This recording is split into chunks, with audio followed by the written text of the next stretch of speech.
Magandang hapon, magandang umaga, magandang gabi mga kagabay. At ngayon po ay ito na naman tayo. Ito na naman tayo sa ating vlog sa hapong ito. Sa umaga ito, sa gabi ito, sama tayo naroon. Ayon sa isa sa mga gospel, sinabi ni Jesus sa kanyang mga alagad, sa kanyang mga tagakasunod, ang sino mang nais sumunod sa akin, itakwil ang sarili, kunin ang sariling krus, pasanin at sumunod sa akin. Ano ba ang kahulugan ng krus para kay Kristo? Ang krus para kay Kristo ay yung kanyang paghihirap, yung kanyang pagpapakasakit, yung kanyang kamatayan na nakapako sa krus, alang-alang sa ating kaligtasan. Yun ang nagiging krus ni Kristo. At nabigatan ito dahil sa pag-reject, sa hindi pagtanggap sa kanya, ng kanyang mga kababayang mga Hudyo na siya nga ang ating tagapagligtas, na siya nga ang Misaya. Subalit, ang krus hindi nangangahulugan ng pagkatalo. Ang krus nangangahulugan ng tagumpay. Dahil sa matapos na maipako sa krus si Jesus, 3 araw mula noon, muli siyang nabuhay. Ang kanyang resurrection, ang kanyang tagumpay, ang katuparan ng ating kaligtasan. At ganun nga at sa ating buhay. Tulad ni Kristo, kung nais natin sumunod sa Kanya, pasanin natin ang ating krus. Itakwil natin ang ating mga sarili. Ano ang ibig sabihin ng krus sa ating buhay? Ang krus sa ating buhay ay ang ating mga paghihirap. Halimbawa sa ating profesyon o sa ating hanap buhay, yung ating mga rival, yung ating mga karibal sa negosyo o karibal natin sa profesyon. Magsusumikap sila upang tayo ay ibagsak, upang tayo ay ibaba. Yun ang ating magiging krus. Yung ating mga, lahat ng ating mga kahirapan sa buhay ay maituring na isang krus. At higit na mabigat ito sapagkat ang ibig sabihin ng krus ay ang pakipaglaban ng kabutihan laban sa kasamaan. Dahil kailangan yung krus na yan, yun ang kasamaan, kailangan ating malalampasan ang krus natin. Kailangan makarating tayo sa ating mga kalbaryo at doon matapos ang lahat ng ating paghihirap. Kaya kung tayo ay nahihirapan sa buhay, hindi ang ibig sabihin, tayo ay pinapabayaan ng Diyos. Sa tuwing tayo ay mayroong paghihirap, sa tuwing tayo ay mayroong mga sakripisyo sa buhay, isa lamang ang mamumutawi sa ating mga labi. Ang Diyos ko, bakit mo ako pinapabayaan? Ganito tayo. Tingnan na lamang natin, ihambing na lamang natin sa ating mga sarili si Kristo. Hindi naman sa mapantayan natin si Kristo. Malayo yan, sapagkat tayo ay tao lamang. Si Kristo ay isang tunay na Diyos na nagiging tunay na tao. Nagiging tunay na tao alag-alag sa ating kaligtasan. At dahil sa kanyang misyon upang tayo ay mailigtas, nagkaroon siya ng krus na kanyang pinasan hanggang sa kanyang kalbaryo, hanggang sa kanyang kamatayan, at hanggang sa kanyang muling pagkabuhay. Paano natin maitakwil ang ating mga sarili upang masundan natin si Kristo na magpasan ng ating mga sariling krus, ng ating mga paghihirap? Paano natin maitatakwil ang ating mga sarili? Ano ang ibig sabihin ng itakwil natin ang ating mga sarili? Isa lamang, di ba, Jesus? Siya ay Diyos. Ngunit itinakwil niya ang kanyang pagka-Diyos at tinanggap niya ang kanyang pagiging tao, Son of Man, upang magiging ganap ang kanyang misyon alang-alang sa ating kaligtasan. Dahil sa Jesus, kung ninanais ng Diyos na iligtas tayo na makita kaagad na Diyos siya, ay hindi na kailangan na magiging tao pa. Diyos siya. Isang kumpas lang kanyang mga kamay, isang sinyas lang ng kanyang mga kamay, kaya na niyang gunawin ang mundo. Makikita naman natin noong si Jesus kasama ang kanyang mga disipulo, natulog si Jesus na sa gitna ng laot, biglang dumating ang napakalakas na bagyo, ang napakalakas na hangin, ang napakalakas na ulan. Natakot ang kanyang mga apostolis. Natakot ang kanyang mga disipulo. Nagsisigawan, Panginoon, Panginoon, ano ba naman? Naghihili ka pa dyan, mamamatay na tayo, malulunod na tayo. Ano ang sinabi ni Jesus? Kayong mahina ang pananampalataya. Hindi ba ninyo alam na kasama ninyo ako? Kung malunod kayo, malulunod ako. Kung mamamatay kayo, mamamatay din ako. Bakit kayo matatakot? Nanginginig na ang kanyang mga disipulo. Ano ang ginawa ni Jesus? Sa isang pagtaas lamang niya ng kanyang mga kamay, humupa ang bagyo. Nawala ang unos, nagiging mapayapa ang kapaligiran. Ganyan din ang krus sa ating buhay. Lahat tayo nagdaan sa maraming krus. Maliban siguro sa ilan lamang na mga maswerte dyan na hindi na naghihirap, nagkaman ng pira, yumaman, wala silang krus sa buhay. Ang kanila lamang krus ay kung paano sila magkaman ng salapi. Tulad halimbawa ng nakakaraming mga politiko. Ano ang krus nila sa kanilang buhay? Ang kanilang pamumulitika. Pero napakadali, hindi na kailangang maipako sila. Mayroon silang mga paraan. Pero ang pangkaraniwang taong katulad natin, bago natin marating ang ating paruroonan, tiyak na may mga balakid. Yun ang ating krus. Sa ating profesyon halimbawa, kung sisiraan tayo ng ating halimbawa, nasa pamamahayag tayo, isa tayong periodista, ang kapwa natin periodista na naiinggit sa atin, o kaya na tayo ibabagsak, gagawa yun ng lahat ng paraan upang tayo ay mapabagsak. Yun ang magiging krus natin sa ating buhay. Napakabigat na pasanin ng krus na yun. Ngunit, kaya natin kung kakayanin natin. Magtiwala tayo, mananalig tayo sa Panginoon.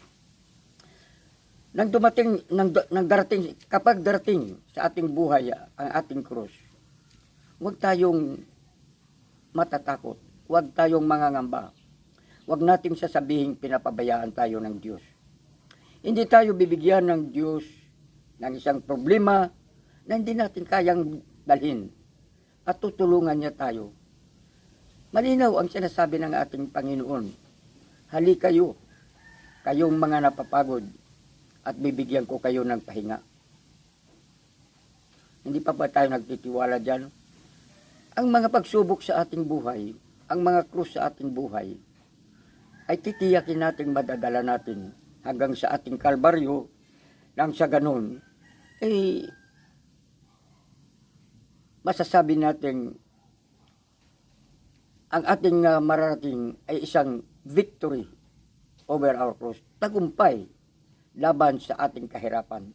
Tagumpay laban sa ating mga sakripisyo. Tagumpay laban sa ating mga nagiging kabiguan. Napakatamis ng tagumpay kapag nakukuha natin sa pamagitan ng pawis, dugo at buhay. Maipagmamalaki mo. Ganon din ang nangyayari sa krus. Nang naipako sa krus si Jesus, ang akala ng mga Hudyo, natapos na. Di ba? Sinabi sa kanya ng mga Hudyo, sinabi mo Diyos ka, tagapagligtas ka, Mesiyas ka, hindi mo mailigtas ang sarili mo. Naniniwala silang tao lamang si Jesus at hindi isang Diyos. Iba ang paniwala ng mga Hudyo sa darating na tagapagligtas. Ang iniisip nila, ang darating na tagapagligtas ay isang malakas na mandirigma, isang malakas na hari na kayang kapin ng lahat ng mga bansa at sasakupin ng Jerusalem, sasakupin ng Palestina o sasakupin ng Israel sa siyang bansa ni Jesus bilang isang tao. Ganon din tayo. Lugmok na tayo minsan. Halos wala na tayong pag-asa. Gusto na nating sumuko. Pero kung magtiwala at mananalig pa rin tayo sa Panginoon, kung titingnan pa rin natin ang taong nakabayubay sa krus, maisip din natin, bakit hindi natin makakaya? Ipinapangako niya sa atin na kaya nating lutasin ang anuman nating mga problema. walang problema, walang paghihirap na tatagal, mga kagabay. Sapagkat tayo ay mga anak ng Diyos. Hindi niya tayo pababayaan. Nakikita naman natin na dahil sa atin, alang-alang sa ating kaligtasan, ibinigay ng anak ang kanyang sariling buhay. Tinanggap niya ang kanyang krus para sa atin. Kaya tatanggapin din natin ang ating mga krus para sa ating mga anak, para sa ating mga umaasa sa atin, para sa ating mga mahal sa buhay. Kailangan nila tayo. Kaya huwag tayong magpagapi sa bigat ng ating krus. Kayanin natin sa mabuting paraan, sa pagsusumikap, sa paggawa ng kabutihan. Huwag tayong titigil. Tulad nga ng sinabi ni Jesus, na tularan ninyo ako. Mabait ang aking puso, maawain. Gayahin ninyo ako. Sapagkat kung gagayahin natin ang ating Panginoon, tularan natin ang ating Panginoon, hindi naman natin sinasabing magiging Diyos din tayo. Hanggang tao lamang tayo. Ang kailangan lamang ang magsusumikap tayo.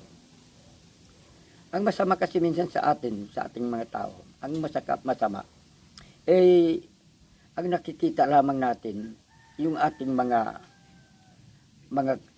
pagkatalo, yung ating mga kahirapan. Hindi natin nakikita ang ibang mga ibinibigay ng Diyos. Ano man ang ating kahilingan, maaring hindi yan ang binigay kaagad ng Diyos sa ibang paraan, dahil yung ating hinihingi ay hindi na uukol. Pero mayroong kapalit yan. May pangako dyan ang Diyos. Naalala ko pa nga, mayroong isang ama. Mayroong isang ama na nawalan siya ng trabaho. Lugmok na siya. Wala na siyang magagawa. So pumunta siya ngayon sa simbahan. Umiiyak. Nagmamakaawa sa Diyos. Panginoon, sa araw ngang ito, kahit bigas, wala na kaming bigas. Wala na kaming pambili ng bigas. 5 araw na akong walang trabaho. 5 araw na akong natigil sa aking hanap buhay. Huwag mo naman kaming pabayaan. Nagkataon na itong pari, si Father Magmamas, naririnig niya yung panalangin na may kasamang iyak ng amang yun. So sa awa ng pari, doon sa dinding, sa pagitan ng altar at ng sakristiya, ng altar at ng sakristiya sa pagitan noon, may maliit na butas, makasilip yung pari. So ang ginawa ng pari, naglukot ng 500 at tinuhulog doon sa harapan ng amang nagdarasal. Umiiyak, walang makain.